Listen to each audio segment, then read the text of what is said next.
बाबा गुलाब जामुन, अच्छा अभी ये नहीं खाया, इसके बाद पाओगे, ठीक है बाबा ठीक है, आगे चले गए।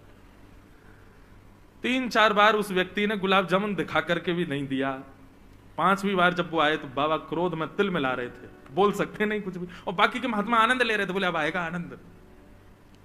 जैसे ही गुलाब जामुन लेके आया तो बाबा उसका हाथ पकड़ दिया, अच्छा बाबा ठीक है अभी थोड़ी देर में लेके आऊं। आगे जैसे निकला बाबा खड़े हो गए, बोले इधर दे रहा उधर दे रहा, बीच में क्यों नहीं रख रहा, यहां क्यों नहीं दे रहा मेरी पत्तल पर। सब बोले बाबा मौन।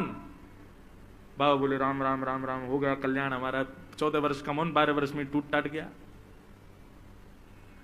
सब ने आकर के हृदय से लगाया, बोले अब 12 साल का ही रहने दो बाबा, प्रेम से गुलाब जामुन पाओ। प्रतिकूल स्थिति में अपने आप को संयमित रखना ये परीक्षा है। अनुकूल स्थिति में तो कोई भी रह लेगा, अनुकूल स्थिति में तो अपने ऊपर संयम कोई भी कर लेगा, प्रतिकूल में करके दिखाओ। जब दूसरों पे आती है तो सब उपदेश देने पहुंच जाते हैं, ऐसा करो ऐसा करो, अरे राम राम ऐसा नहीं तुमको ऐसा करना था, ऐसा नहीं तुमको ऐसा करना था, ओहो तुमने ये गलती कर दी इसीलिए ऐसा हुआ है। लेकिन जब वही घटना खुद के ऊपर आ जाती है तो सब भूल जाते हैं, हम लोग निकल जाते हैं सब बाहर, कुछ नहीं कर पाते। लेकिन द्रौपदी की कितनी श्रेष्ठ बात, अपने बालकों के हत्यारे के लिए भी वहां पर वो धर्म का विचार कर रही है, न्याय का विचार कर रही है, करुणा का विचार कर रही है, समता का विचार कर रही है, निष्कपटता का विचार कर रही है, एक मां की पीड़ा का विचार कर रही है, उसके ब्राह्मणत्व का विचार कर रही है, वो गुरु का बेटा है इस बात का विचार कर रही है। कोई रीझा हो चाहे ना रीझा हो, पर श्याम सुंदर रीझ गए द्रौपदी से।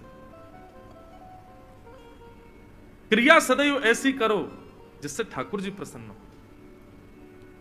हम लोगों की ऐसी कभी कभी ओछी हरकतें हो जाती हैं कि केवल 4 लोगों को खुश करने के लिए हम वो काम कर देते हैं, नहीं, क्रिया सदैव ऐसी करो जिससे श्याम सुंदर प्रसन्न हो। द्रौपदी पर भगवान रीझ गए। अर्जुन ने भगवान से पूछा, भगवान आप ही बताओ मैं क्या करूं। भगवान बोले ब्रह्म बंधुर न हंतव्य आतताई बधारहण। अर्जुन ब्राह्मण कैसा भी क्यों ना हो उसको मारना नहीं चाहिए, परंतु बालकों का हत्यारा कोई भी क्यों ना हो उसको छोड़ना नहीं चाहिए।